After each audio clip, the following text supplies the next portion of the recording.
ವಿಧಾನಸಭೆಯ 4 ಕ್ಷೇತ್ರಗಳ ಚುನಾವಣೆಗೆ ಸಂಬಂಧಪಟ್ಟ ಹಾಗೆ 4 ಕ್ಷೇತ್ರಗಳಿಗೆ ಕಾಂಗ್ರೆಸ್ನಿಂದ ಅಭ್ಯರ್ಥಿಗಳನ್ನು ಘೋಷಣೆ ಮಾಡಲಾಗಿದೆ. ಪಶ್ಚಿಮ ಪದವೀಧರ ಕ್ಷೇತ್ರಕ್ಕೆ ಮೋಹನ್ ಲಿಂಬಿಕಾಯಿ ಅವರನ್ನ ಅಭ್ಯರ್ಥಿಯಾಗಿ ಘೋಷಣೆ ಮಾಡಲಾಗಿದ್ದು, ಶಿಕ್ಷಕರು ಹಾಗೂ ಪದವೀಧರರ ಈ 4 ಕ್ಷೇತ್ರಗಳ ಚುನಾವಣೆಗೆ ಸಂಬಂಧಪಟ್ಟ ಹಾಗೆ ಕಾಂಗ್ರೆಸ್ ತಮ್ಮ ಅಭ್ಯರ್ಥಿಗಳನ್ನು ಇದೀಗ ಘೋಷಿಸಿದೆ.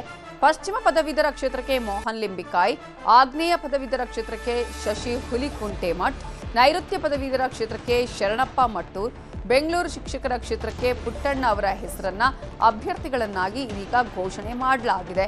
ಈಗಾಗಲೇ 4 ಕ್ಷೇತ್ರಗಳಿಗೆ ಸಂಬಂಧಪಟ್ಟ ಹಾಗೆ ಕಾಂಗ್ರೆಸ್ ಅಭ್ಯರ್ಥಿಗಳ ಆಯ್ಕೆ ಮಾಡಿರುವುದು. ಶಿಕ್ಷಕರು ಹಾಗೂ ಪದವೀಧರರ 4 ಕ್ಷೇತ್ರಗಳ ಚುನಾವಣೆಗೆ ಸಂಬಂಧಪಟ್ಟ ಹಾಗೆ ಅಭ್ಯರ್ಥಿಗಳ ಘೋಷಣೆಯಾಗಿದೆ. ಪಶ್ಚಿಮ ಪದವೀಧರ ಕ್ಷೇತ್ರಕ್ಕೆ ಮೋಹನ್ ಲಿಂಬಿಕಾಯ್, ಆಗ್ನೇಯ ಪದವೀಧರ ಕ್ಷೇತ್ರಕ್ಕೆ ಶಶಿ ಹುಲಿಕುಂಟೆಮಠ್, ನೈಋತ್ಯ ಪದವೀಧರ ಕ್ಷೇತ್ರಕ್ಕೆ ಶರಣಪ್ಪ ಮಟ್ಟೂರ್, ಹಾಗೆಯೇ ಬೆಂಗಳೂರು ಶಿಕ್ಷಕರ ಕ್ಷೇತ್ರಕ್ಕೆ ಪುಟ್ಟಣ್ಣ ಅವರ ಹೆಸರನ್ನ ಇದೀಗ ಅಭ್ಯರ್ಥಿಗಳನ್ನಾಗಿ ಪ್ರಕಟ ಮಾಡಲಾಗಿದೆ. ಈಗಾಗಲೇ 4 ಕ್ಷೇತ್ರಗಳ ಚುನಾವಣೆಗೆ ಕಾಂಗ್ರೆಸ್ ತನ್ನ ಅಭ್ಯರ್ಥಿಗಳನ್ನ ಈಗಾಗಲೇ ಘೋಷಣೆ ಮಾಡಲಾಗಿರುವಂಥದ್ದು. ಕಾಂಗ್ರೆಸ್ನಿಂದ ಅಭ್ಯರ್ಥಿಗಳ ಘೋಷಣೆಗೆ ಸಂಬಂಧಪಟ್ಟ ಹಾಗೆ ಈಗಾಗಲೇ ನಾವು ಇದರ ಬಗ್ಗೆ ಎಲ್ಲ ರೀತಿಯಂತಹ ಸಭೆಯನ್ನ ಮಾಡಿ ಮಾಹಿತಿಯನ್ನು ಕೊಡ್ತಾ ಇದ್ದೀವಿ ಅಂತ ಹೇಳಿ ಈಗ ನವೆಂಬರ್ ಅಂದ್ರೆ 2026ಕ್ಕೆ ಎಲೆಕ್ಷನ್ ಇರುವಂತಹ ಹಿನ್ನೆಲೆಯಲ್ಲಿ ಲೆಜಿಸ್ಲೇಟಿವ್ ಕೌನ್ಸಿಲ್ಗೆ ಈಗ ಅಭ್ಯರ್ಥಿಗಳ ಘೋಷಣೆಯನ್ನ ಕಾಂಗ್ರೆಸ್ನಿಂದ ಮಾಡಲಾಗಿದೆ. ಇದರ ಬಗ್ಗೆ ಇನ್ನಷ್ಟು ಡೀಟೇಲ್ಸ್ ಅನ್ನ ಕೊಡೋದಕ್ಕೆ ನಮ್ಮ ರಿಪೋರ್ಟರ್ ತಿಮ್ಮೇಗೌಡರು ಈಗ ಸಂಪರ್ಕದಲ್ಲಿ ಜಾಯ್ನ್ ಆಗಿದ್ದಾರೆ.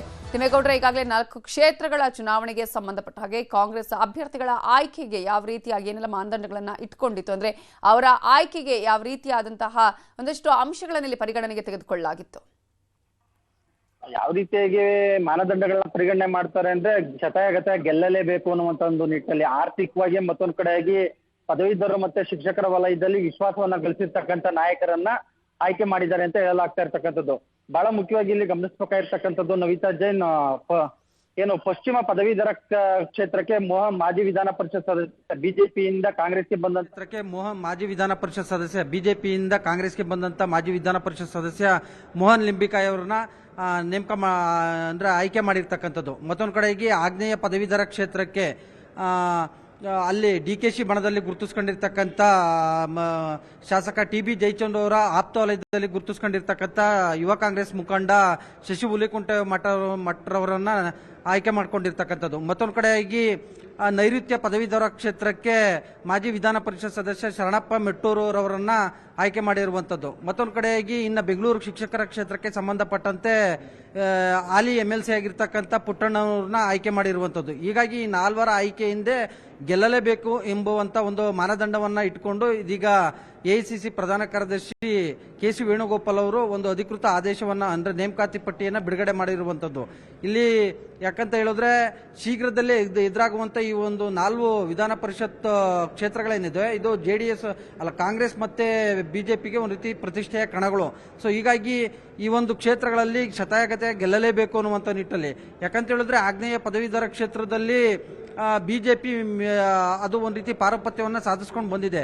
ಈ ಬಾರಿ ಶತಾಯಗತೆ ಗೆಲ್ಲಲೇಬೇಕು ಅನ್ನುವಂತ ಒಂದು ದೃಷ್ಟಿಯಿಂದಲೇ ಅಲ್ಲಿ ಶಾಸಕ SR ಶ್ರೀನಿವಾಸ್ ಮತ್ತೆ ಡಿ ರಂಗನಾಥ್ ಟಿ.ಬಿ. ಜಯಚಂದ್ರ ಅವರ ಬಣದಲ್ಲಿ ಗುರುತಿಸಿಕೊಂಡು ಅಂದ್ರೆ ತುಮಕೂರಿನಲ್ಲಿ ಏನಿ ಡಿಕೆಶಿ ಬಣದಲ್ಲಿ ಗುರುತಿಸ್ಕೊಂಡಿರ್ತಕ್ಕಂಥ ಈ 3 ಶಾಸಕರು ಏನು ಶಿಫಾರಸನ್ನ ಮಾಡಿದ್ರು, ಆ ಶಶಿ ಹುಲಿಕುಂಟೆಮಠರವರನ್ನ ಇವತ್ತು DK ಶಿವಕುಮಾರ್ ಅವರು ಶಿಫಾರಸು ಮಾಡಿ ಅಭ್ಯರ್ಥಿಯನ್ನಾಗಿ ಘೋಷಿಸುವಲ್ಲಿ ಏನು ಮೇಲ್ಗೈಯನ್ನ ಸಾಧಿಸಿರ್ತಕ್ಕಂಥದ್ದು. ಮತ್ತೊಂದು ಕಡೆಯಾಗಿ ಇನ್ನ ಮಾಜಿ ವಿಧಾನ ಪರಿಷತ್ ಸದಸ್ಯ ಅಂದ್ರೆ ಪಶ್ಚಿಮ ಪದವೀಧರ ಕ್ಷೇತ್ರಕ್ಕೆ ಮೋಹನ್ ಲಿಂಬಿಕಾಯಿ ಅವರನ್ನ ಅವರು CM ಸಿದ್ದರಾಮಯ್ಯನವರ ಆಪ್ತ ವಲಯದಲ್ಲಿ ಗುರುತಿಸಿಕೊಂಡಿದ್ದಾರೆ ಅಂತ ಹೇಳಲಾಗ್ತಾ ಇರುವಂತದ್ದು. ಇನ್ನ ಬೆಂಗಳೂರು ಶಿಕ್ಷಕರ ಕ್ಷೇತ್ರಕ್ಕೆ ಸಂಬಂಧಪಟ್ಟಂತೆ MLC ಪುಟ್ಟಣ್ಣವರು ಸಹಜವಾಗಿ DK ಶಿವಕುಮಾರ್ ಅವರು ಬಣದಲ್ಲಿ ಗುರುತಿಸಿಕೊಂಡಿದ್ದಾರೆ. ಈ ಹಿಂದೆಯೂ ಕೂಡ 2023ರ ಚುನಾವಣೆಯಲ್ಲಿ ರಾಜಾಜಿನಗರದ ಕಾಂಗ್ರೆಸ್ ಅಭ್ಯರ್ಥಿಯಾಗಿಯೂ ಕೂಡ ಅವರು ಆಯ್ಕೆಯಾಗಿದ್ರು. ಸೊ ಹೀಗಾಗಿ ಈ ಬಾರಿ ಶಿಕ್ಷಕರ ಕ್ಷೇತ್ರದಲ್ಲಿ ಅಂದ್ರೆ ಬೆಂಗಳೂರು ಶಿಕ್ಷಕರ ಕ್ಷೇತ್ರದಲ್ಲಿ ತಮ್ಮದೇ ಆದಂತಹ ಹಿಡಿತವನ್ನ ಸಾಧಿಸಿರ್ತಕ್ಕಂಥವ್ರು. ಅವರು ಕೂಡ ಈ ಒಂದು ಕ್ಷೇತ್ರದಲ್ಲಿ ಒಂದು ರೀತಿ ಸೋಲಿಲ್ಲದ ಸರ್ದಾರ ಅಂತಾನೆ ಹೇಳಿ ಬಿಂಬಿತವಾಗಿರ್ತಕ್ಕಂಥದ್ದು. ಈ ಬಾರಿ ಅವರಿಗೆ ಟಿಕೆಟ್ ಕೊಟ್ಟರೆ ಮಾತ್ರ ಗೆಲುವು ಸಾಧ್ಯ ಅನ್ನುವಂಥ ಒಂದು ಲೆಕ್ಕಾಚಾರದಲ್ಲಿಯೇ ಅವರಿಗೆ ಮತ್ತೊಮ್ಮೆ ಟಿಕೆಟ್ ಅನ್ನ ಅನೌನ್ಸ್ ಮಾಡಿರುವಂತದ್ದು. ಸೊ ಹೀಗಾಗಿ ಈ 4 ಅಭ್ಯರ್ಥಿಗಳನ್ನ ಅಳದು ತೂಗಿ ಹೈಕಮಾಂಡ್ ಅನೌನ್ಸ್ ಮಾಡಿದೆ. ಈ ಒಂದು ಏನು 4 ಕ್ಷೇತ್ರಗಳಿಗೆ ಸಂಬಂಧಪಟ್ಟಂತೆ ಚುನಾವಣಾ ಆಯೋಗ ಶೀಘ್ರದಲ್ಲೇ ದಿನಾಂಕವನ್ನು ಘೋಷಣೆ ಮಾಡುತ್ತೆ. ಮತ್ತೊಂದು ಕಡೆಯಾಗಿ ಚುನಾವಣೆಯಲ್ಲಿ ಗೆಲ್ಲಲೇಬೇಕು ಅನ್ನುವಂಥ ಒಂದು ನಿಟ್ಟಲ್ಲಿ ಕಾಂಗ್ರೆಸ್ ನಾನಾ ರೀತಿಯಾದಂತಹ ಒಂದು ತಂತ್ರಗಾರಿಕೆಯನ್ನ ರೂಪಿಸಿದೆ ಅಂದ್ರೆ ತಪ್ಪಾಗ್ಲಿಕ್ಕಿಲ್ಲ. ನವಿತಾ ಜೈನ್, ಥ್ಯಾಂಕ್ ಯು ತಿಮ್ಮೇಗೌಡ್ರೆ ಡೀಟೇಲ್ಸ್ಗೆ. ಬೆಂಗಳೂರಲ್ಲಿ